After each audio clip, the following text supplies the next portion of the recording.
This world is not what you think it is. This world is not what you think it is. Go, go.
Chased an idea, healed on earth behind some broken creature. Maybe she loves you, and I'm just a preacher. Non-believers crying, don't believe her, don't believe her, no. Don't believe her, no.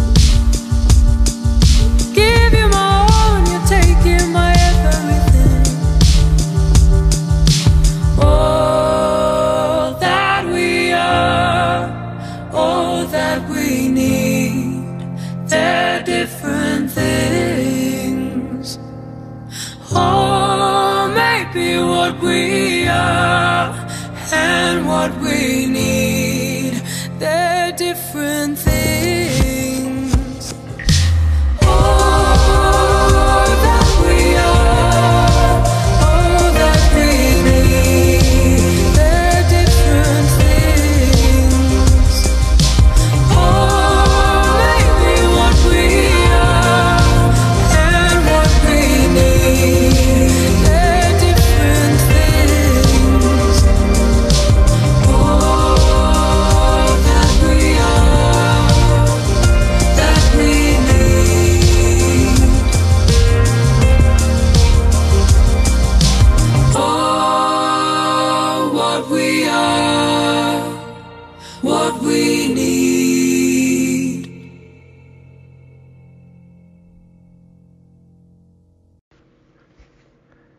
It is a great honor for me to be here today among friends in this beautiful land of Romania.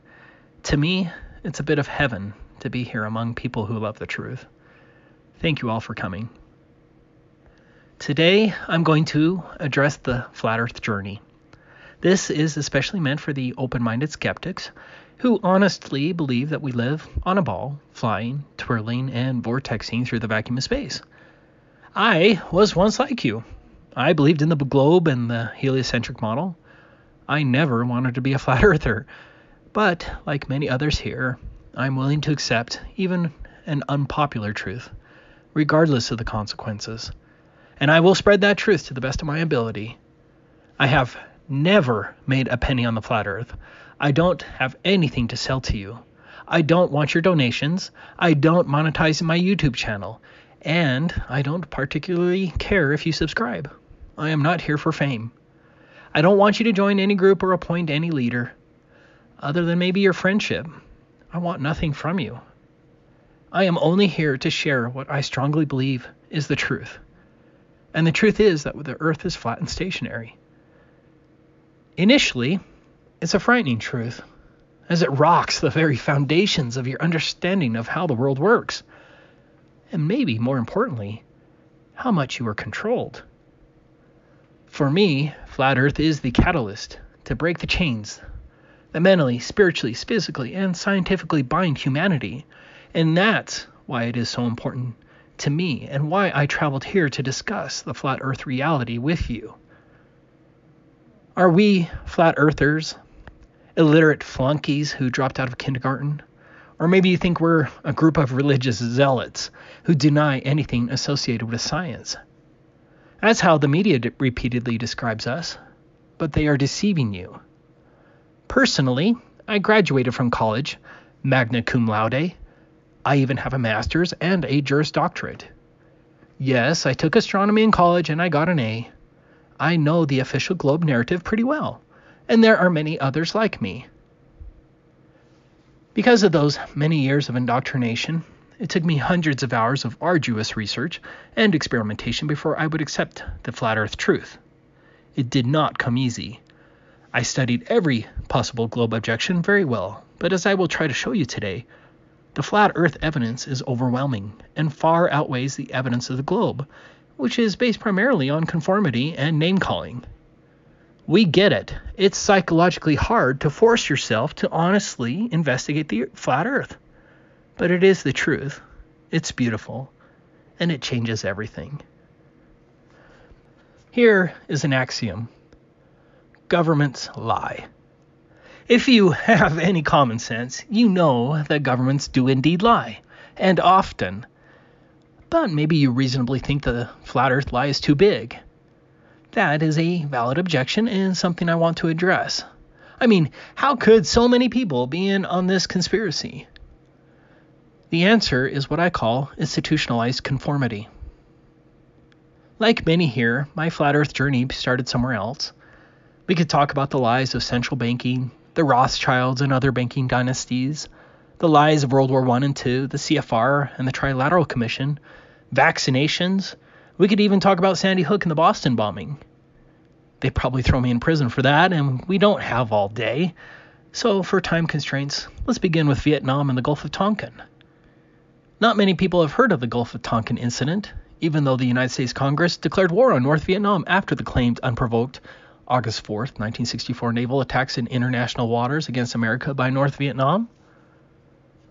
After the supposed August 4th attacks by North Vietnam, the United States Congress passed the Gulf of Tonkin Resolution, which granted President Lyndon Johnson the authority to assist any Southeast Asian country whose government was considered to be jeopardized by communist aggression, thus bringing America into the Vietnam War. LBJ recognized the importance of the Gulf of Tonkin Resolution when he quipped that the resolution was like Grandma's nightshirt. It covers everything. A few days after the Gulf of Tonkin Resolution was passed, President Johnson stated, "Hell, those damn stupid sailors were just shooting at flying fish." As the president alluded, the August 4th, 1964 attacks never happened. It was fake, phony. It was artifice. And all investigations have indicated the same. The Gulf of Tonkin incident is now an admitted hoax perpetrated by the U.S. government. Humanity was lied to, and America went to war under deliberate false pretense. And there's nothing funny about that.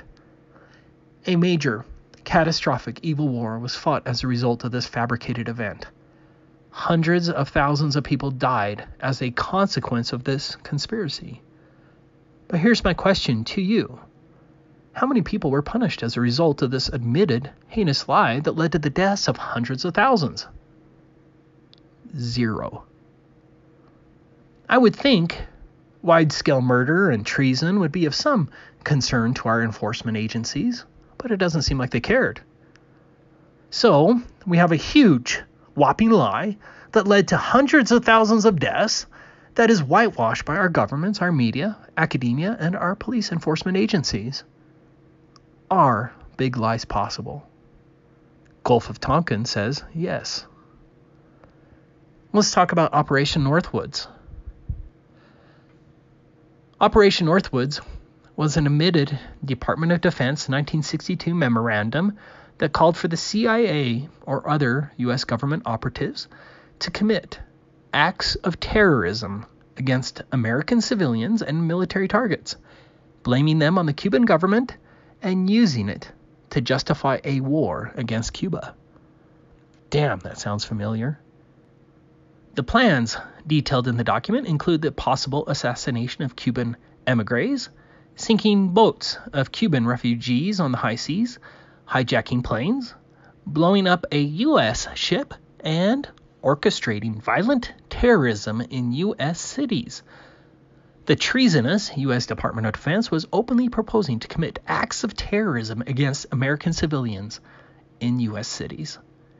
It was the proposed murder of Americans so that America would go to war to murder others. Fortunately, these proposals were allegedly rejected by John F. Kennedy. I'm not so sure if that helped Kennedy's career, though. Are big conspiracies possible? The Department of Defense thought so. Which brings us to 9/11. Regardless of whether the United States committed this horrific act of terrorism against its citizens directly, or whether the U.S. government was just an accessory in the commission of, or after the fact, Building 7 is the smoking gun proof of this huge conspiracy, as Building 7 was not allegedly hit by an airplane, and yet it collapsed symmetrically and at free fall speeds. I'm sorry, but office fires cannot collapse a steel-constructed building symmetrically and at free fall speeds. It is nonsense. More than 3,000 licensed architects and engineers have said the same, and the numbers keep growing. Even a group of academic engineers in Alaska recently reached the same conclusion, but you didn't hear about that on the news. Interestingly, just a few weeks ago, CNBC senior analyst and former anchor Ron Insana openly stated that Building 7 was brought down by controlled demolition. Again, you probably didn't hear about that. Why were there no mainstream discussions of Building 7, an obvious demolition that would have had to have been wired to explode long before September 11th? Why didn't you hear about this gentleman, Barry Jennings, who is now dead? He actually worked for the government in Building 7. Jennings was a very credible witness. He was the deputy director of the Emergency Services Department for the New York City Housing Authority, and he worked in Building 7 on 9/11. He described an abandoned building and then explosions in the lower levels of Building 7 before any of the other two towers came down. I don't want to make this a conference about 9/11, but 9/11 proves to any sensible, truth-seeking person that we have been lied to on a massive scale, and our governments, media, academia, military, police forces, and major institutions aren't there to provide the truth or to punish those evildoers. Instead, these institutions are there to only control the narrative and make sure we, the people, do not get out of hand. Please go to AE 9/11 Truth to learn more. One other thing 9/11 indicates is that the evil cabal that controls things has hired hundreds of propagandists, publications, so-called experts, media darlings, and their agents who do nothing but belittle truth seekers, lie, and promote the official narrative. These despicable sellouts are the scum of the earth, and they are everywhere. Unlike Big Brother in the book 1984, our Ministry of Truth uses a conglomeration of governments, institutions, schools, media, companies, religions, and their agents to control us from every direction while operating under the grand illusion of separation. There are no checks and balances. Are big lies possible? 9/11 unequivocally says yes. I'm going to speak about the phony NASA moon landings tomorrow, but one thing you should note is that every government and all of our media outlets and other institutions claim that these wire-dangling astronauts landed on the moon 50 years ago. These liars supposedly fell at 4,000 miles per hour in this piece of junk that was never flown even once on Earth. They then later attached a fold-up dune buggy and lived 3 days in this untested papier-mâché craft in the harshest environment imaginable. They want you to believe that NASA operated this camera 234,000 miles away while it panned and zoomed out in real time while filming this ridiculous contraption that's obviously missing the thrust from the end of the nozzle. You can even see telltale signs of 1960s movie backdrops during all of the alleged landings. Are big conspiracies possible? Yes, without question. The phony moon landings, 9/11, and Gulf of Tonkin prove that these bastards can lie to us big time, and that none of our major institutions are there to help us expose them or hold them accountable. These evil people have lied to us repeatedly, so why would you trust them? The truth is left to us, you, me, and the grassroots community. Which brings us to the flat earth. In every nation and in every city, schools consider the shape of the earth a fundamental scientific fact, and that supposed fact is repeatedly taught from day one all the way through graduate school. Yet no one has seen this globe or its curvature or its effects, but it's still taught as a fundamental fact based solely on faith in our institutions. Much like Santa Claus and the Easter Bunny, the globe is truly a faith-based religious system with the Big Bang, gravity, and nature as our creators. In addition to incessant educational programming, the spherical Earth is shown in countless movies, television shows, video games, books, comics, newspapers, businesses, and websites. Pay attention. They put the sphere and the alleged curvature in nearly everything in the media. It is no exaggeration that every day there's a news story, new movie, picture, or show regarding so-called space supporting your understanding of the globe, Earth, and outer space. The globe indoctrination is ubiquitous and unrelenting. Moreover, the spherical Earth is fully supported by every major religion: Catholics, Protestants, Mormons, Muslims, Judaism, Hinduism, Buddhism. All major religions support the spherical Earth. There is no other symbol that is shown with as much pride and zeal than the globe Earth. Moreover, the term flat earther is a well-known pejorative term to refer to someone as anti-science or anti-facts. If you ever want to ruin your reputation among a group of people, just refer to yourself as a flat earther, and the mocking will begin by even your closest loved ones. I guarantee that every flat earther here knows this as a personal fact. Ask yourself, why does questioning the globe Earth cause such a knee-jerk, negative emotional response? Like Pavlov's dogs, when you mention the flat Earth to anyone, almost without exception, the listener will be enraged, salivating at the mere mention of it. We get it, but please, try to set aside that Pavlovian response and just allow yourself to have a legitimate discussion with us, even out of intellectual curiosity. So what has caused we flat earthers, who probably number in the millions now, to abandon our educational foundations, all mainstream science, every major religion, and all of our news, entertainment, and media to support an idea that is even used as a slanderous term to refer to someone as an idiot?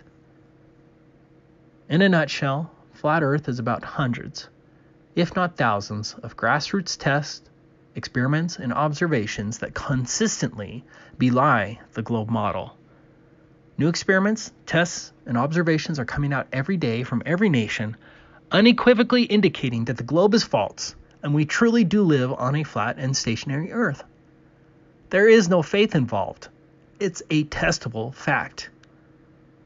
But I'm going to show you right now who's to blame for the flat earth revolution. Here are the three primary culprits: the curvature formula, the Nikon P900, and YouTube. Those three things changed my life forever, and it shocked me to my core. Culprit 1, the curvature formula. Back in 1838, Samuel Rowbotham tested the purported Earth's curvature with a telescope standing 8 inches above the water while he watched a boat remain visible for a distance of 6 miles, which should have been impossible under the official globe dimensions. In fact, the boat should have been mathematically hidden 16 feet below the horizon, but it wasn't. Rowbotham's book, Zetetic Astronomy, is a must-read, where he includes many other tests as well. In Zetetic Astronomy, Rowbotham introduced the world to the curvature formula. Now, I understand Romania uses the metric system, however, I'll be using mostly the imperial system for simplicity, so please bear with me. I want everyone in the audience to please show me by raising your hands how many of you know the answer to this question. 8 inches per? Please, everyone say it with me.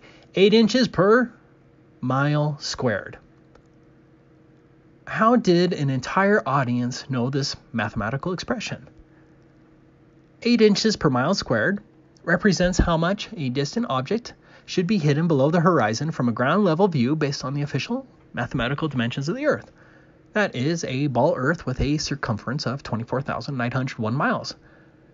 The curvature formula is a mathematical certainty for all observable distances with respect to the imaginary globe Earth. Rowbotham stated the curvature drop formula very well. If the Earth is a globe and is 25,000 English statute miles in circumference, the surface of all standing water must have a certain degree of convexity. Every part must be an arc of a circle. From the summit of any such arc there will exist a curvature or declination of 8 inches in the first statute mile. In the second mile, the fall will be 32 inches. In the third mile, 72 inches, or 6 feet, as shown in the following diagram. So, at 1 mile, a distant object should drop 8 inches. Not a big deal. But let's look at 4 miles. Remember, 8 inches per mile squared, you square the miles. 4 miles times 4 miles times 8 inches divided by 12 equals 10.6 feet. A curvature drop of 10.6 feet at just 4 miles. Now wait a second, we could take binoculars out and easily see 4 miles on a clear day. What about a distance of 8 miles? 8 miles times 8 miles times 8 inches divided by 12 equals 43 feet or 13.1 meters. Now, I bet there are a few people here who have stood at the edge of a lake on a clear day with binoculars and could see the shore on the other side 8 miles away. But there should have been roughly a drop of 43 feet.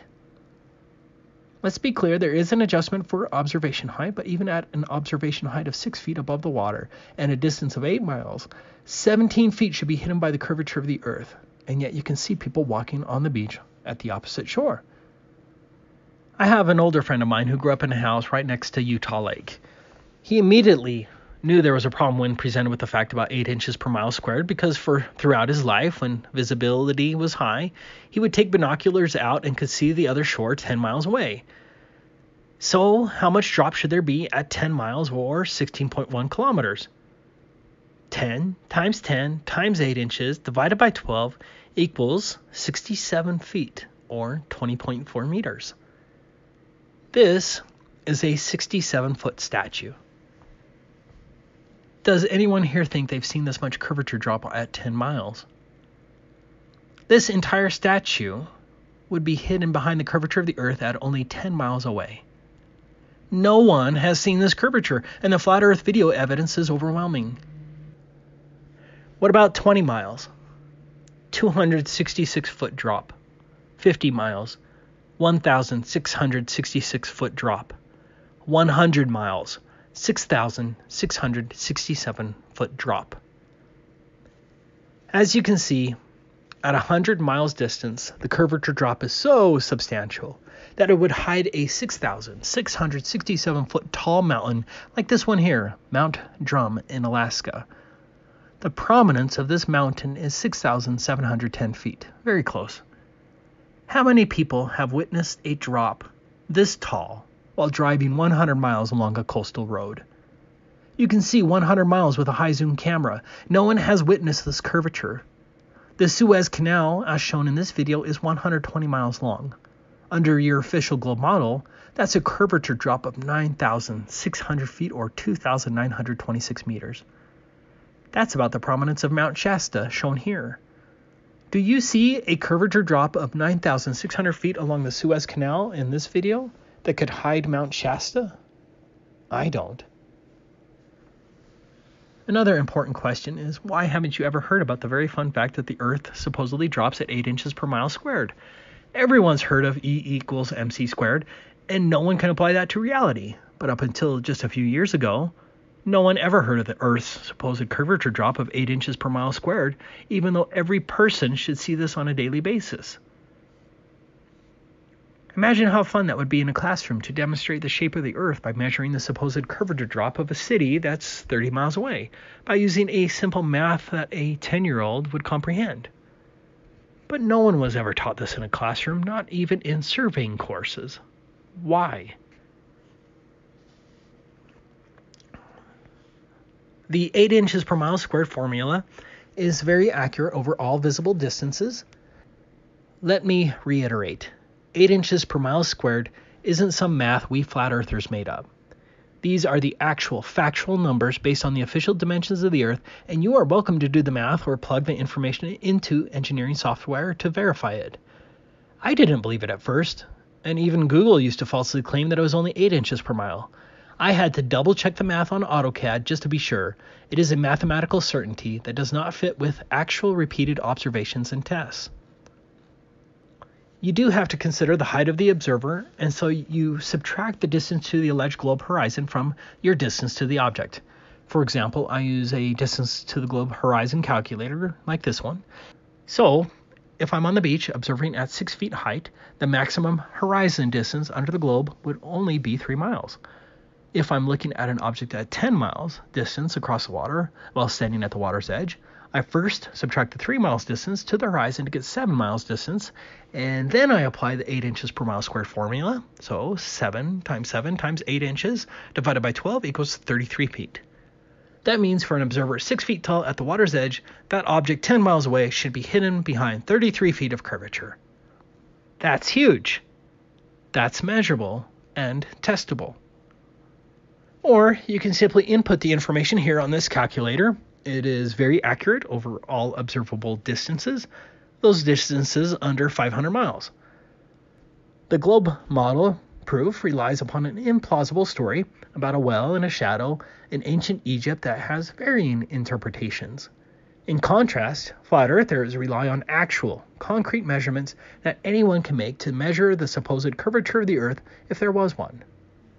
Here's an infamous example of the curvature problem. How many people here can quote this weatherman? What you're seeing here is a mirage. Why is he saying that? Because the entire city of Chicago should be hidden behind the curvature of the Earth. Does that look like a mirage to you? Of course it's not. It's bullshit. Everyone here probably had warning bells go off when you heard that weatherman make that ridiculously false statement. That is no mirage. That is a direct line of sight that is often obstructed by haze, miraging, atmospheric distortion, weather, or larger, closer waves and swells that have a larger respective angular size. The hired liars out there will use these obvious atmospheric distortions or large swells and waves as proofs of a curvature. Don't let the deceivers trick you, because they're going to try. Here's another one. In this clip, the news lady again says that you're seeing a mirage. It's a photograph from Michigan to Milwaukee at a distance of 80 miles. The top of the tallest building in Milwaukee should be 3,102 feet below the horizon, according to the spherical model, but we can see much of the city line. Do you think that's line of sight or selective curvature hopping mirages that just happen to present a flat Earth? Can you allow yourself to see the problem here? I don't care if you believe me right now, but you as a rational thinking individual need to grab your telescope and your binoculars and head out to the lake or ocean on a calm, high visibility day without miraging, and you will see the flat Earth for yourself. We see too far. There is no Earth curvature at 8 inches per mile squared. That is a fact. That brings us to culprit 2. What would have happened if Rowbotham in 1838, who was claiming that he could see too far, could have live streamed his 6-mile test on YouTube? Well, maybe things would have been different. The YouTube platform enabled hundreds, if not thousands of us to conduct similar curvature and other tests, like Rowbotham. YouTube enabled us to share our observations with millions of people, and they could see it for themselves. Flat Earth is founded on repeatable observations and tests that anyone here can perform, and millions of people are seeing the truth despite the overwhelming propaganda and censorship that is now happening. Flat Earthers don't say, believe us. Flat Earthers say, believe no one. Test it for yourself. Because of the Flat Earth revolution, YouTube has taken active steps to stop the Flat Earth on its website, as openly stated in Congress by the president of YouTube, as shown right here. Yes, the president of YouTube proclaimed that YouTube would suppress Flat Earth and promote the official story, and it's YouTube's official policy. And so it's hard to find genuine Flat Earth researchers anymore. YouTube is now actively banning and suppressing peace-loving people like me, while simultaneously promoting the official globe narrative. But Google's censorship cannot undo what has been done. Humanity has discovered that there is indeed no curvature to the Earth, and that truth will not be suppressed, because you can see it for yourself with merely a telescope or high-zoom camera. Even though it has become a bastion of censorship now, I still want to thank YouTube for its unwitting help, and especially those first Flat Earth pioneer YouTubers like Eric DeBay, ODD Reality, Mark Sargent, Jeranism, Rob Skiba, DITRH, Mr. Thrive and Survive, My Perspective, P-Brain, Glowbusters, the speakers here, and so many more. Thank you. Now we're to the third culprit for the Flat Earth revolution. We already discussed the curvature chart, but now we're going to test its application, which brings us to the Nikon P900. They now have a Nikon P1000, but this P900 changed everything. Nikon made it easy and affordable to zoom in at 83 times magnification, record it, and then upload the video to YouTube and other video sharing sites. I thought Flat Earthers were maybe faking their tests, so I bought this camera so I could see it for myself. Flat Earthers aren't faking anything. Unlike the globe model propagandists, you don't have to trust us. Flat Earth isn't word of mouth anymore. I can show you the actual video proof again and again and again. Before I start discussing the proofs of the Flat Earth, it's necessary to first address the ridiculousness of the official heliocentric model, because you probably haven't really thought about it. I didn't. I just parroted information in my classrooms to get the grade. Shockingly, very few people even know what the official heliocentric model is. Let's just cover a few of the numbers.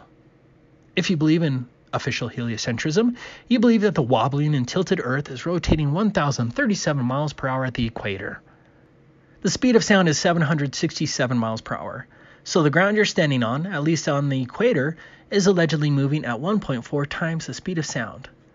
Can you think of any evidence of the Earth's rotation? Wouldn't you think that this movement would be evident in the atmosphere, that airplanes, clouds, and weather balloons would be affected by the ground's movement at 1,037 miles per hour? The fact is that there's no evidence of the ground's rotation whatsoever. Foucault pendulums and the supposed Earth's Coriolis effect are nonsense. They are absurd lies. Second, if you believe in heliocentrism, you believe that the Earth is moving in its orbit around the Sun at 66,600 miles per hour. Even Einstein said you can't detect the Earth's movement by any optical experiment. So why do you believe in this nonsense other than you just take it on faith? But it doesn't end there. Next, the official model says that the Sun is also moving at approximately 450,000 miles per hour, and all of the planets are somehow being dragged by the Sun's gravity as the Sun rockets through space around the Milky Way galaxy. With all these inconceivable and undetectable movements, the North Star has remained fixed, year after year, and has been that way throughout recorded history. Next, you believe the entire Milky Way galaxy, including our Sun and the North Star, is traveling at 1.34 million miles per hour towards the constellation Hydra. If you believe in heliocentrism, you believe the Earth is moving in a vortex through space like this at over 1 million miles per hour. Of course, this video isn't correctly scaled, but it's even more ridiculous when you think of it correctly scaled. But I want you to think about this. All of the so-called planets and their moons are all supposed to be on the same plane with the sun, but rocketing with the sun at unimaginable speeds, being pulled by gravity. How would gravity hold these planets on the same plane as the sun? How surprised would you be at firing a bowling ball, representing our sun, and then have tiny BBs up to 3,000 feet away orbiting around the zooming bowling ball, sun, and still maintaining the same speed with the bowling ball? It's nonsense, especially when you consider that those tiny BBs have other tiny BBs rotating around them, all maintaining the same plane with our bowling ball sun. Think about comets that zip away from the sun to then, 70 years later, like Halley's Comet, to catch back up with the sun on a tabular schedule. Are these comets attached by rubber bands? How did they catch back up? I don't care how many degrees you have. This is stupid. Look at this footage of star trails. Think of how impossible it would be to film these trails as the Earth is supposedly wobbling, tilted, rotating at 1,000 miles per hour, orbiting at 66,600 miles per hour, and chasing after a sun zooming at 450,000 miles per hour. As pointed out in the book Kings Dethroned, modern astronomy is built upon shameful blunder after shameful blunder. It's fascinating how few honest, educated people have found these blunders. But that's the power of institutionalized conformity. Even the most educated become nothing but mere parrots of their institutions. But let's get to some of the proofs of the flat Earth. For those who have been watching my YouTube channel, some of these tests are repeats, so please be patient. This video is really meant for the skeptics. Exhibit 1. Reservoir 6.3 mile sun reflection test. What you're seeing right now is my first curvature test back in April 2016. I had been researching flat Earth since October 2015, but this was the first time I tested it with my Nikon P900. I chose a distance of 6 miles because I wanted to test whether Robotham was telling the truth. He was. In this test, my wife was carrying a mirror at the opposite end of a reservoir, reflecting the sunlight from 6.3 miles away. I watched my wife place the mirror into the water. However, under the globe model, and that's taking the observation height into consideration, my wife should have been entirely obstructed by the curvature with a target hidden height over 12 feet. 12 feet should have been hidden by the alleged curvature, but there is simply no curvature over that her reservoir. I also want to quickly address the globe refraction argument. This is a still from the video. Here it is cropped and zoomed in. Here is a picture of what it looks like on the opposite shore, and you can see the strange branch that projects horizontally. If 12 feet should have been hidden behind the curvature, then my footage from 6.3 miles should have looked something like this. But the globe liars out there will claim that this 12-foot section hopped the curvature and is a mirage. But here's the problem with that. If this 12-foot section inexplicably hopped the curvature, then why didn't the rest of the view get distorted? There would be a cascading distortion effect. As you can see, there is no distortion accounting for this curvature hopping. Exhibit 2, Utah Lake 7.53 mile spotlight test. This was my next flat Earth test at Utah Lake in May 2016. This time my wife was carrying a spotlight 7.53 miles away, and I watched her place the spotlight right up to the water's edge. At 7.53 miles, my wife should have been entirely hidden by the curvature with a target hidden height of 21 feet. As you can see, the water is calm and flat. Obviously, this isn't a mirage. This is a direct line of sight to the other shore. In order to see this far, you need very calm water, without miraging or atmospheric distortion. Be cautious. The liars out there will take pictures of distant mirages and call that the missing curvature. Exhibit 3. Utah Lake 7.53 mile frozen spotlight test. For this test, I reversed the previous Utah Lake test and I conducted this test in freezing conditions. Like the last time, my wife's spotlight should have been hidden 21 feet below the horizon. What's also important about this video is the fact that all of the lights and the reflections are symmetrical. A globe supporter wants you to believe that the spotlight is selectively arcing over the curvature, which is absurd. But if that's the case, then how come all of these lights are symmetrical, like they're above a mirror? Which of these lights are mirages? Which ones are selectively jumping over the hump of curvature? You would not see this unmistakable mirror symmetry if the globe model refraction claim was correct. Furthermore, my wife carried the spotlight from 50 feet up to the water surface. When did she turn into a mirage? Notwithstanding the absurd objections, it is obvious that the lake is flat. Water seeks its own level. So long as viewing conditions are clear, the globe model fails again and again. But don't trust me. Go out and do these tests yourself. Exhibit 4. The horizon test. What is the horizon? Under the globe model, the horizon is a physical barrier caused by the alleged curvature. Under the globe, the horizon marks the point where the water or ground geometrically begins to obscure distant objects. This is the official position. As I mentioned earlier, you can use a calculator like this one to determine the distance to the alleged globe physical horizon. In contrast, the flat earth model says that the horizon is a matter of perspective. Artists get it. You'll see the same in a long corridor or in a tunnel. Just like how railroad tracks meet at the horizon, the ground and the sky similarly meet at the horizon. Do you think it's just coincidence that railroad tracks come together at the horizon? No, this is all a matter of perspective and has nothing to do with the physical curvature barrier. You can see this truth of perspective by just looking at the clouds at the horizon. You can see that the clouds follow perspective lines and are not bending around a curvature. In fact, you don't see any bending of clouds to match the curvature whatsoever. This is how sunsets work on a flat Earth. I have spent a lot of time and effort in testing the alleged globe horizon, and the globe model does not match reality whatsoever. For this horizon test, I was at the Great Salt Lake in Utah. I was observing a small piece of land at a distance of 1.34 miles. I brought the camera down to just a few inches above the water. Under the globe model, at just a few inches above the water, the horizon could not be further than 0.7 miles away. That's the maximum horizon distance under the globe model. There should not be any water visible beyond 0.7 miles, but you can clearly see the horizon extending many miles further than possible under the globe model. The naysayers will claim that this is a mirage or that the water is selectively refracting. Think about that. They're claiming that the bulge of water disappeared in front of the peninsula and then rose up miles beyond the peninsula but did not affect the peninsula with this magical act. The refraction excuse is nonsense, and each observation I've shown you so far clearly proves that. Exhibit 5. BMLS B69 and the oil platforms. This video is from my friend BMLS B69 in California. For this video, he's at an elevation of 105 feet. There are 3 oil platforms he's filming. The closest one is at 10.9 miles, the second is at 21.9 miles, and the third is at 26.4 miles. From that elevation, the horizon line cannot be further than 12.6 miles. In other words, under the globe model, the horizon should appear before the second platform, and 59 feet of the second platform should be hidden by the curvature. As you can see with your own eyes, the horizon is not only beyond the second platform, the horizon is beyond the third platform, further than 26.4 miles.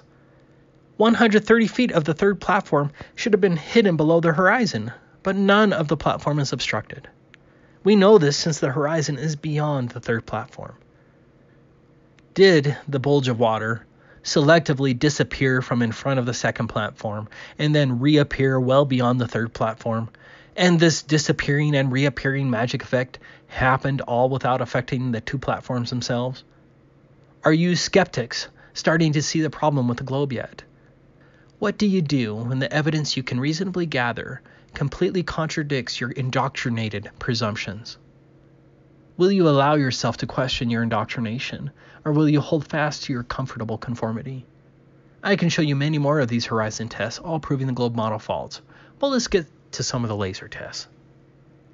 Exhibit 6, D. Marble's 10-mile laser test. This laser test was by D. Marble.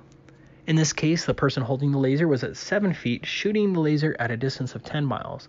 At 10 miles under the globe model, the observer would have to be at a height of 30 feet in order to see the laser source.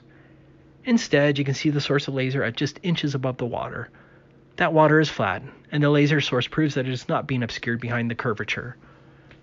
The liars have tried to confuse the issue by claiming that the laser wasn't level, but that's entirely irrelevant, since if the laser was angled downward, it would have hit the alleged curvature quicker. If the laser was pointed upward, then the observers would still not have seen the source, because the source of the laser would still have been hidden behind the alleged curvature. This footage would be impossible if we were living on a globe. Exhibit 7. Dr. John Dee's 9.5-mile laser test. Now, the following test was by Dr. John Dee, who has a PhD in spectrophotometry. Like many other tests he has conducted, Dr. John goes through painstaking detail to confirm that over a distance of 9.5 miles, there's absolutely no curvature. 39 feet should have been hidden. Dr. John repeatedly took sea and air temperatures, height, weather, humidity, and atmospheric readings. This is a legitimate scientist proving that we've been told a lie. Exhibit 8. FE Core 25-mile laser test. FE Core is an independent scientific foundation. You can read about FE Core's powerful laser test here. The laser test was over a distance of 25 miles.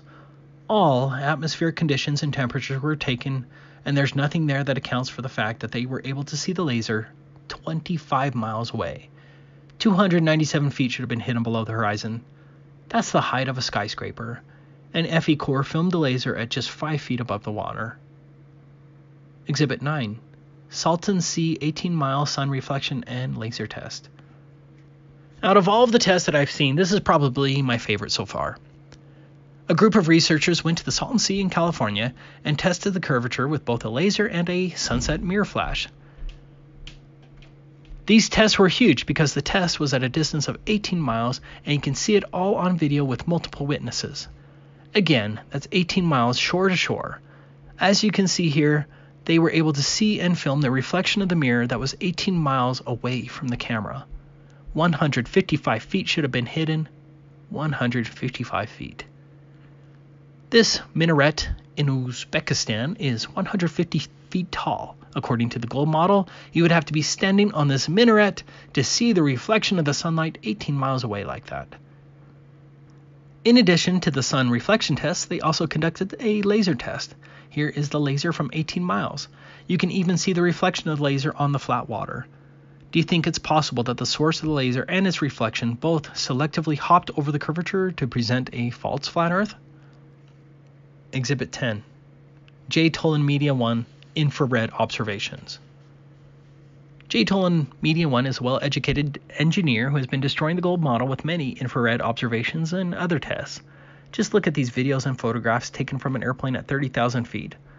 In some cases, he is viewing further than 500 miles with infrared. A complete impossibility under the globe model.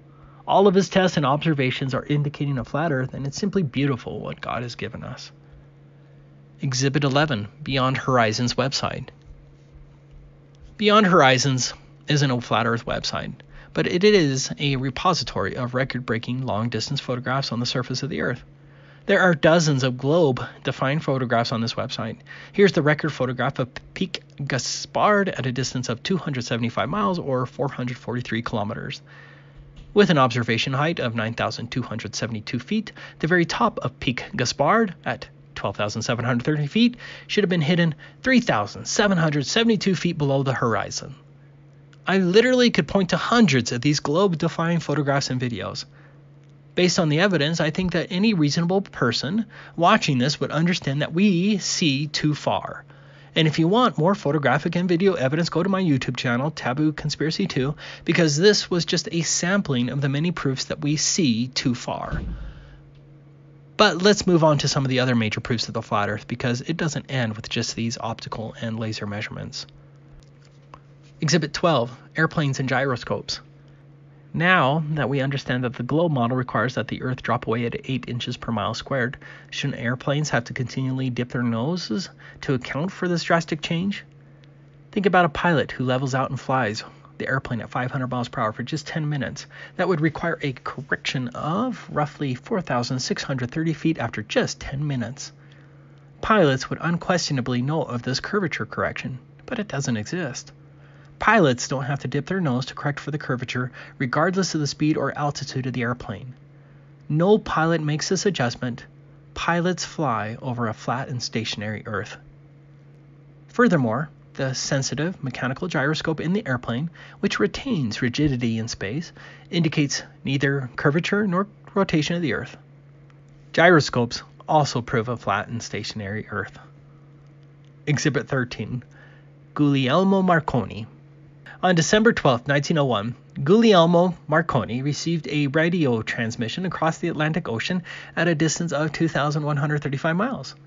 A lot of people told Marconi that it was impossible to send a radio signal that far due to the alleged curvature of the Earth. In fact, under the globe model, those skeptics were right, as there would be a curvature drop of 527 miles over that distance. A drop of 527 miles is huge. Do you think that radio signals traveling at the speed of light can jump a curvature that size? The distances of radio transmissions have gotten much further since Marconi, again proving there is no curvature. Every time no curvature is proven through actual experimentation, mainstream science counters with imaginary, new reasons why the Earth only appears to be flat. Due to Marconi, the ionosphere was imagined and created. Exhibit 14. Nicobine. Nicobine was a VHF, that's very high-frequency radio targeting system used by German bombers in World War II. Nicobine was a line-of-sight targeting system. For this example, there were two beams, one from Stolberg, located 443 miles away from the target, Derby, England. The second was from Cleve, 331 miles away from Derby. What's fascinating is that the leading government science advisor for Churchill, Frederick Lindemann, refused to believe that there was such a beam due to the curvature of the Earth. The advisor was right. There should have been a major problem with the curvature, as VHF beams do not allegedly wrap around the curvature. It turns out that the Nicobine system did exist, and people lost their lives because Lindemann believed in the curvature. But the fact remains that Nicobine was a line-of-sight targeting system. Accordingly, Wikipedia and other websites claim that the German bombers remained within line of sight of the two beams. What's the problem then? There absolutely should not have been a line of sight with the bombers. With hidden heights at approximately 64,844 feet and 117,504 feet, there was no way for these Nicobine systems to have line of sight with bombers that only flew at 19,200 feet. The Nicobine targeting system proved there was no curvature. Exhibit 15, Loran C. Loran C was a naval positioning system used for decades, allegedly up to the 1990s. Essentially, it worked by two radio towers on the coast that would transmit radio waves across the ocean. The Loran system would use the difference in the timing of the radio signals to calculate the vessel's location. This system was highly accurate and is probably the same underlying application used today that is referred to as GPS.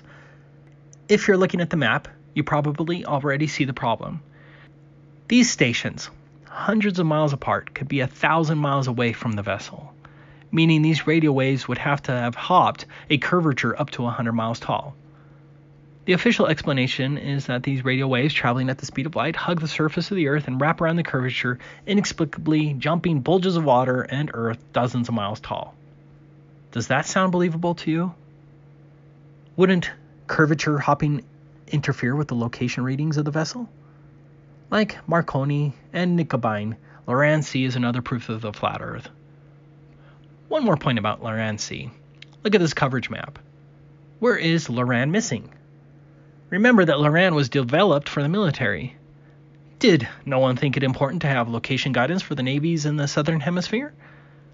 The fact that Loran was missing in the south indicates that there was a problem with distances for southern vessels, which makes complete sense when viewed under a flat Earth map. The same applies for airplanes, which always lose their GPS signals in the oceans over the south, again evincing a flat Earth. Exhibit 16. The non-rotating atmosphere. At the equator, the ground is allegedly rotating at 1,037 miles per hour. Yet Felix Baumgartner took a balloon up to 128,000 feet above the surface, and it took him 2.5 hours to get that high. So, if the ground is rotating at 1,037 miles per hour, then Felix Baumgartner should have landed in the Pacific Ocean. As you are aware, Felix didn't land in the Pacific Ocean. He actually landed 44 miles east of his launch site. That's against the supposed rotation, and absolutely the wrong direction. Don't you think the rotation of the Earth should have affected Felix's jump? They want you to believe that as Felix rose up through the air, that the layers of the atmosphere continually sped up to keep up with the ground below. Does that make sense to you? I'm sorry, but the globe model is belied by fluid dynamics. Look at this volcanic plume. Although angled perpendicular to the surface, the volcanic plume is unaffected by any purported rotation of the ground below it. How could the upper layers of the plume keep up with the ground spinning at 1,000 miles per hour? It's asinine when you really think about it. From airplanes, to weather balloons, to hurricanes, to clouds in the sky, nothing is affected by any alleged rotation of the Earth. I really like this quote from physicist Dr. Carl Scheffer. But we know of no body, the parts of which have much less connection with each other than is the case with air. The air layer next to the Earth, really dragged along by the communicated motion, would not be able to communicate its motion to the layers above it, for the simple reason that it stands in no connection with them. These upper layers must therefore remain in their place, or which would signify the same thing, would apparently flow westward with the same rapidity with which the Earth is said to rotate to the east. Now, since a point on the equator, if the Earth rotates on its axis in a day, must move eastward at the rate of 1,250 feet a second, the air would similarly move 1,250 feet westward in a second, which would more than 10 times surpass the velocity of the most fearful hurricane. We cannot perceive the rotation of the Earth in any way. We cannot demonstrate it. There are no air currents which we can justly regard as, or even supposed to be, consequences of this rotation. These facts ought to be proof enough against the existence of a rotation of the Earth. Must it not appear almost absurd in us, preoccupied by what they have taught us in school, to accept a theory of the rotation of the Earth which neither is nor can be proven? Must we not wonder at the readiness of the learned of nearly the entire world, from the time of Copernicus and Kepler, to accept the conception of the rotation of the Earth, and then search afterwards now for nearly 3.5 centuries for arguments to maintain it, but of course without being able to find them? Exhibit 17. Snipers. Some may quickly counter that snipers account for the rotation of the Earth. The claim is nonsense, and many military professionals have declared the same. But more importantly, you can go online and read the actual sniper manuals for the Army Special Forces Sniper Training, Army Sniper Training, U.S. Navy SEAL Sniper Training, U.S. Army Special Operations, and the Marines. Despite popular belief, there is no sniper adjustment for the purported Coriolis effect. Again, a huge proof of the stationary Earth and more proof that popular media has lied to us. Exhibit 18. The Antarctic Treaty. The Antarctic Treaty is an important proof of the flat Earth because it evinces an intentional and multinational effort to prevent people from determining what's beyond the 60th south parallel in Antarctica. In short, independent travel is not allowed or outside of the 60th south parallel, and that hides the flat Earth. Under the general concept of the flat Earth, Antarctica is the likely shoreline of the world's oceans. North is in the middle, south is in every direction towards the outside of the circle. You can see that here on this flat Earth map from 1587 from Urbano Monti and this 1892 Gleason map, both of which came out long before the Antarctic Treaty. Because of this, Antarctica is the one area that would prove the flat Earth model correct. Coincidentally, no independent travel is allowed below the 60th south parallel. This isn't a theory, it is a well-established fact. The Antarctic Treaty, its handbook, and its enforcement protocols, which have remained inviolate for 60 years, and include signatories like the US, North Korea, China, and the former Soviet Union, essentially ban any reasonable attempt to explore below the 60th south parallel under the guise of protecting the environment. Think of what has happened in the last 60 years. The Antarctic Treaty survived Vietnam and all of the Cold War, despite the claim that Antarctica is rich in minerals, including coal, oil, and uranium. Were the Soviets really that interested in protecting penguins and the environment?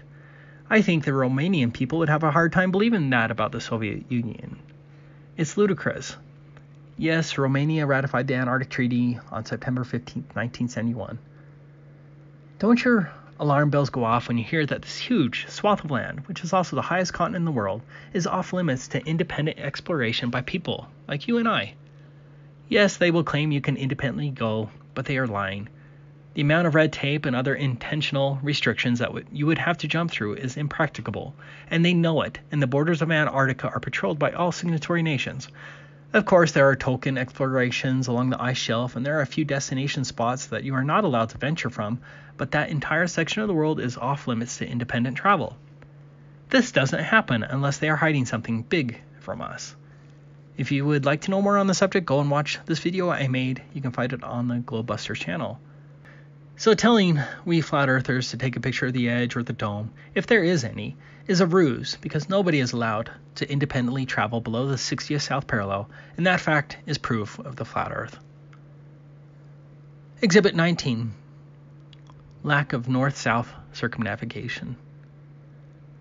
East-west circumnavigation is very possible on the flat earth, but what isn't possible on the flat earth is north-south circumnavigation.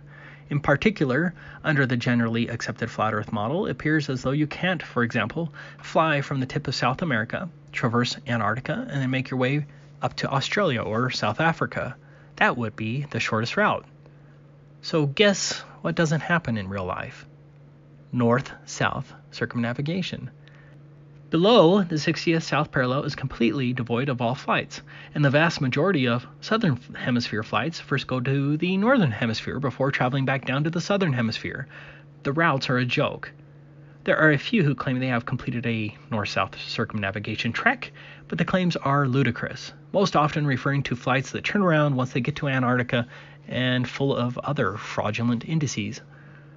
Hundreds of thousands of flights east-west, and only a few highly questionable north-south circumnavigation claims. Come on, alarm bells should be going off because this wouldn't happen on a globe. Exhibit 20, the eclipse. The lunar eclipse is very often raised as the key proof of the globe, but it actually doesn't help the heliocentric cause at all. First, there's the well-documented Sagan. This is video of one that happened on January 20th, 2019. There's the lunar eclipse above the horizon, and there's the sun above the horizon. A Sagan is where a lunar eclipse occurs when both the sun and the moon are both above the horizon, which means there is no alleged Earth between the sun and the moon that could cause a shadow on the moon.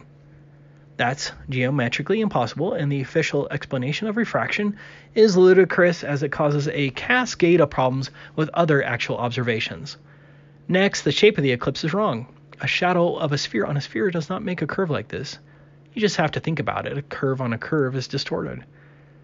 Third, the color a lunar eclipse produces is reddish. Can you produce a red shadow here on Earth? No, it's impossible, and again, the official explanation regarding sunsets and sunrises on Earth appearing on the moon is shockingly ridiculous. Finally, very often the lunar eclipse comes from the wrong direction, like in this video. Under the official model, the shadow should always come from the bottom and rise up. Instead, you'll often have lunar eclipse shadows come from top to bottom, again belying the globe model. The solar eclipse is a strong proof of the flat Earth. First, notice that the sun and the moon are the same size. That's a statistical impossibility under the globe model. Now look at the size of the shadow. The moon is supposed to have a diameter of 2,159 miles. Then why is the shadow of the moon only 70 miles across during a solar eclipse? These are all proofs that the sun and the moon are much more local than claimed. Exhibit 21. No photos of Earth from space. Another huge proof of the flat Earth is that there are no photos of the Earth from space. Here's the 2002 blue marble image created by Robert Simon from NASA. It looks real, right? But it's not real, and NASA says so. I can't say this with enough emphasis.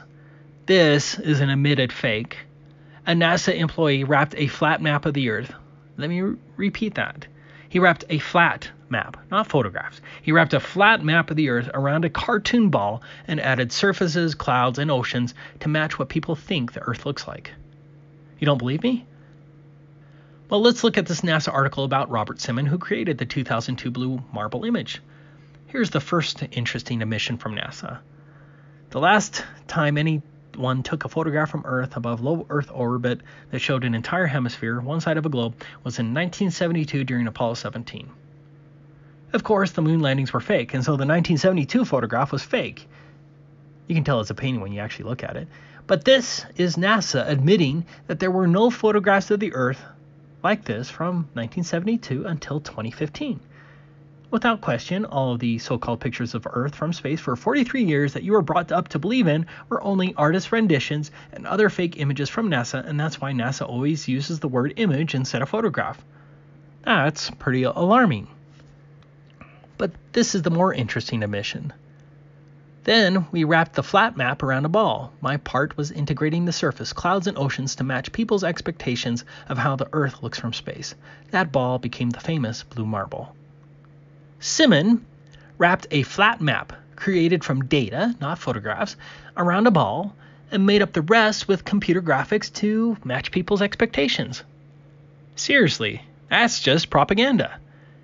How many posters of this image hang on walls of classrooms across the world? Here, you can buy it on Amazon. Don't you think it should include the warning? This is a purely phony image created by NASA employee Robert Simon that was fabricated to match your expectations of what you think the Earth looks like. So, maybe 1 billion people have seen this blue marble image of Earth, believing it's real, when it is composed of a flat map wrapped around a ball with other fakery added. Isn't that disconcerting for the honest, objective truth seeker? After the admitted 2002 blue marble fakery, NASA claims that they took an actual photograph of the Earth from space in July 2015. That's the first alleged photograph in 43 years. Here it is. Does this alleged 2015 photograph look much different than the admitted fake image of 2002? As we already saw, NASA artists can admittedly create fake images of the Earth that look real to everyone, and that's a fact. Shouldn't you now be a bit skeptical? Instead of spending $340 million on this alleged 2015 photograph, NASA could have just had another NASA employee recreate the 2002 image with a few different clouds and shading, and no one would know the difference, and NASA could pocket the rest. As a different example, if a forger created an admitted fake painting from Van Gogh and sold the perfect but fake Van Gogh for $1,000, that would be fine, right? As long as he's honest about it, I wouldn't have a problem. But then let's say this excellent forger claimed a decade later to have a real Van Gogh on sale for $50 million. Wouldn't you be a tad bit skeptical before purchasing it, especially if you had no way of verifying its authenticity? I would. But let's take a closer look at NASA's supposed 2015 photograph. Let's rotate it and zoom in. The word sex is spelled in the clouds. It's unmistakable. Some pervert at NASA thought that was awesome. This isn't cherry-picking one of 10,000 images. This is the first supposed photograph of Earth from space in 43 years, and it just so happens to have sex spelled in the clouds. Come on. Seems like Disney likes to put these types of hidden things to market its cartoons, like in The Lion King, for example. This was also an interesting quote from Wired magazine regarding phony space images. Images sure don't come straight out of space telescopes looking press release ready. Each visualization is the result of artists and planetary scientists collaborating to convert blips on a data readout into something that looks like a planet, all while remaining scientifically plausible. In other words, all of those space images you have on your walls are all imaginary constructs to only look plausible. Robert Simon created blue marble to match people's expectations. It sounds like that is the standard NASA policy. It's all propaganda. The next fallback for the globe supporter will be the Himawari satellite. You know, the satellite the globe supporters always boast is producing thousands of images of the Earth from space. I have to say this again.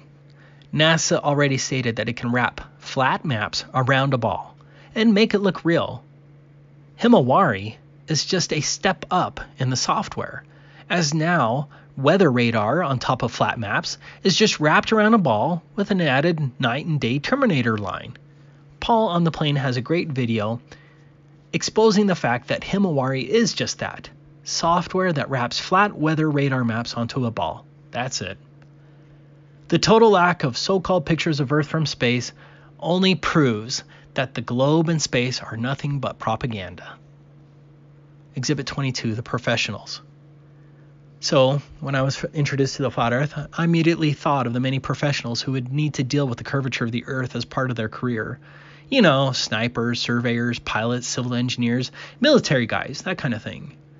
We already talked about snipers, but the truth is that none of these professionals account for the curvature. There are many interviews now with airline pilots, military professionals, radar operators, missile operators, engineers, commercial surveyors, and many more, all stating that there is no accounting for the curvature or the Earth's rotation in any manner, not one bit. That's amazing, isn't it? So what proof do we have that we live on a rotating ball other than just faith and liars? Exhibit 23, the vacuum of space. They want you to believe that this Earth and its atmosphere are surrounded by a nearly endless vacuum that's more powerful than any vacuum that can be created here on Earth, and yet this vacuum is so weak that it can't remove our atmosphere. This is a fact. There's simply no possible way that an atmosphere can exist adjacent to a vacuum. Horror vacui. Nature abhors a vacuum. For example, this MIT professor is showing that once you have a gas exposed to a vacuum, that the gas will enter and fill the vacuum, but it's really just common sense. Here's a practical test by Dr. John D., who confirms the same. An atmosphere cannot exist adjacent to a vacuum. And as shown in the test, gravity doesn't fix the problem. You can just place the vacuum on top of the atmosphere, and it doesn't change the outcome, as the gas will flow straight up to the vacuum, and this is a minuscule vacuum when compared to the alleged vacuum of space. How do we know the official heliocentric model is false? Because we'd all be dead if it were true. Exhibit 24, high-altitude balloons. Some of the earliest high-altitude aeronauts confirmed the flat Earth. In 1931, Auguste Piccard reached an altitude of 51,775 feet, much higher than any plane you've been on. Piccard described the Earth as a flat disk with upturned edge. Around December 1933, Russian aeronauts reached an altitude of 11.8 miles, or 62,304 feet. The article reads, "Looking down, they tried in vain to detect any curvature of the Earth's horizon." No, you've never seen the curvature of the Earth from an airplane window. Fortunately, you don't have to be a death-defying aeronaut to see what's up there. What you're seeing right now is a video from 121,000 feet. I remember when I first saw this, I was just dumbfounded because it didn't match anything that I've watched before. Whenever you're shown a picture of a high-altitude balloon or even a high flight, you're shown something phony like this. This isn't once in a while. This is the standard. It turns out that these so-called curvature photos and videos were all shot with a fisheye or ultra-wide-angle lens to get this effect. That's a fact. The lens of the camera or the curvature of the window in the airplane is the supposed curvature. It's a curvature illusion. For all of our lives, we're inundated with supposed pictures from space. High-altitude balloons finally gave us a vision of what the Earth truly looks like from high up. Here's a great example of the standard deception. As you can see by the bent rope, the student's photo here was taken with a fisheye lens, and then the article falsely claimed it was the curvature. Do you see the deception? In addition to the flat horizon as shown at 128,000 feet, the Felix Baumgartner jump proves the flat Earth in another way. Here's where Felix entered the dangling capsule at maybe 10 feet. Notice where the horizon line is. Here's Felix at 128,000 feet. The horizon line should have dropped substantially. Instead, the horizon line is at the same exact spot, thus proving that the horizon does indeed rise to eye level, belying the globe model again. Exhibit 25. No space satellites. The common objection to the flat Earth is, what about satellites? Did you know that NASA has hundreds of these satellite balloons up in the air right now? I never knew these NASA satellites existed before flat Earth. Have you seen them? Google and many other companies have fleets of these balloons as well. Look up Project Loon. The fact that NASA and its subsidiaries hardly discuss these so-called satellites was a huge proof for me, because it evinces a deliberate effort to conceal the fact that space satellites don't exist, simply because they're not necessary. The whitewash of these balloon satellites is evidence that they are lying about space satellites. These high-altitude balloons can carry 8,000 pounds and include telescopes, radar equipment, communications equipment, internet, etc. Here's one that almost killed some people. Also, never mentioned is the fact that almost all of our alleged communications come from undersea cables and cell towers, not supposed satellites in space. Your cable and satellite radio do not come from space. What about the Hubble telescope? This is the Hubble telescope. It's called Sophia. One flat earther was able to get a NASA manager to admit on the phone that the images from Sophia were strangely being used as Hubble's images. Finally, look at these actual NASA videos of satellites. They are manifestly fake. Look at this one that was launched during a space shuttle mission. It's dangling from a wire. Yes, the graphics are getting better, but this one old video alone proves NASA is faking space. But we'll talk about that more tomorrow. There are so many more proofs of the flat Earth that we could discuss. Look up Airy's failure and Michelson-Morley's experiments that showing the Earth is stationary. Ask yourself how there is no worldwide change of stars if the Earth is on different sides of the Sun every 6 months, meaning under the official globe model, nighttime is pointed in opposite directions every 6 months, but there is no actual worldwide change of stars. Look at the moon and ask yourself why are all of the craters perpendicular and why there isn't one crater from a meteor that came in at an angle or horizontally creating a chasm. Why do weather patterns and jet streams seem to fit so well on a flat Earth map? Why is there so much more life towards the alleged northern pole but so little life towards the supposed southern pole when there shouldn't be any difference under the globe model? But my question to you is, what are you going to do now? Will you go back to your comfortable conformity like a good dog? Or do you have an unquenchable desire to know the truth? Dave McGowan made this poignant statement.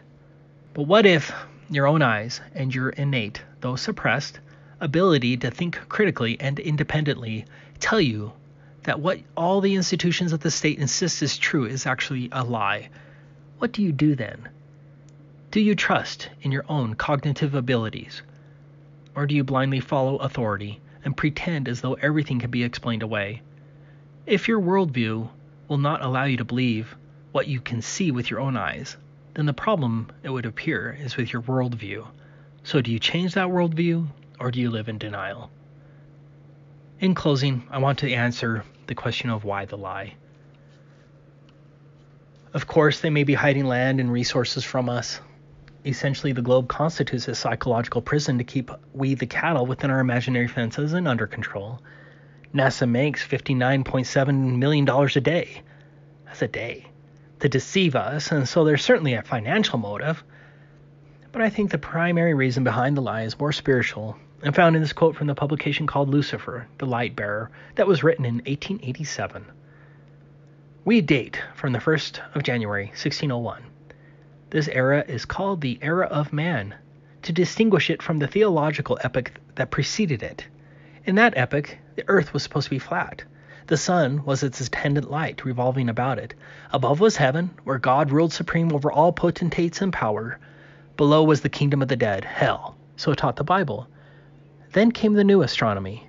It demonstrated that the earth is a globe, revolving about the sun, that there is no up and down in space.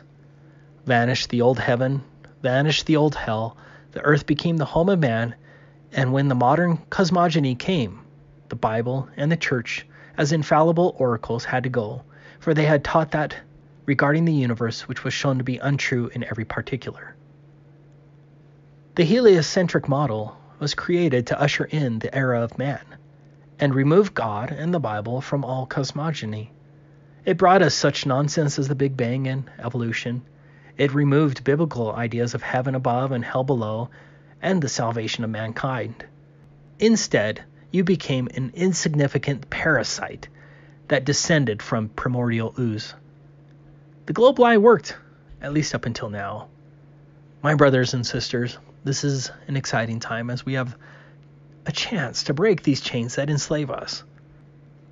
However, we must set aside our petty differences and join together with all humility before God to bring His truth to humanity. The evil cabal keeps trying to divide us. Please don't let them do that. Please go out and share the truth with everyone, as it is left up to us. Thank you for this opportunity to speak here today, and I hope to meet all of you in person. My love to everyone. May the Lord bless you all. Thank you. If I say that the world is round and someone else says it's flat, that's worth reporting.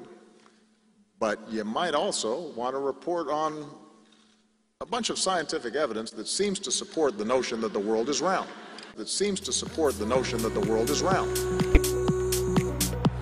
I cannot be saved. I'm waking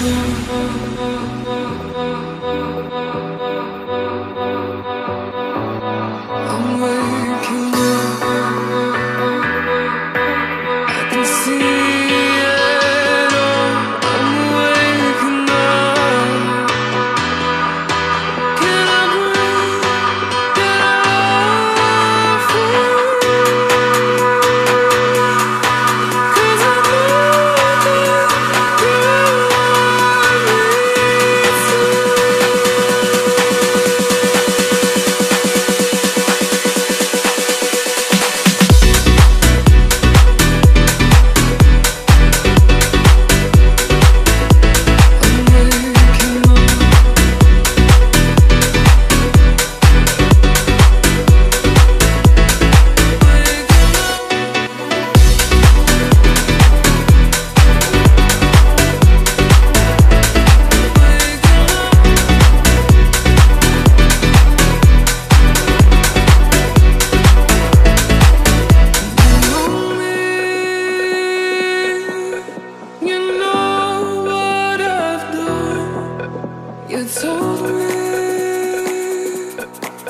I just wanted to quickly share this simple but fantastic laser experiment conducted by some Romanians in Italy. This experiment again proves the Earth has no curvature as required by the globe model. I'll have the link in the description. Here was the location of the experiment in Italy. It was between Sperlonga and Terracina. The distance from the laser to the camera was 9.4 miles. The laser was 6.6 feet off of the water as shown here.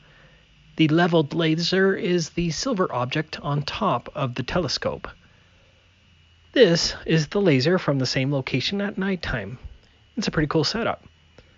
The camera, 9.4 miles away from the laser, was at a mere height of 2 feet. From the camera's 2-foot position, the target hidden height at 9.4 miles should have been 39 feet, according to the globe math. You can see the low 2-foot camera height from the footage. Based on the globe's purported dimensions, the source of the laser at 6.6 feet should have instead been 32.4 feet below the horizon. Here is the footage. What I love about this footage is the intensity of the laser. The intensity is unequivocal proof that the camera is filming the source of the laser, which again was supposed to be 32.4 feet below the horizon. This footage is impossible under the globe model. I don't understand why I feel compelled to keep putting out these proofs of the flat and stationary Earth. Like many of you, many people in my family call me names and want nothing to do with me, simply because I dare point out the blatant inconsistencies and obvious lies surrounding NASA, heliocentrism, our phony institutions, and the false religion of scientism. The attacks hurt. They really do. I was attacked hard today by family, but I'm going to keep sharing proofs of the flat and stationary Earth because it seems like it's the right thing to do. I'm losing family to the globe delusion, but I feel closer to my truth-loving flat Earth family, which is stronger than bloodlines. Thank you, my flat Earth family, for your support. I love you all. Till next time. You told me, sleep beautiful when only the moonlight shone. You'd hold me till my heart was numb. I'm waking up, I can feel it all. I'm waking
This world is not what you think it is. This world is not what you think it is.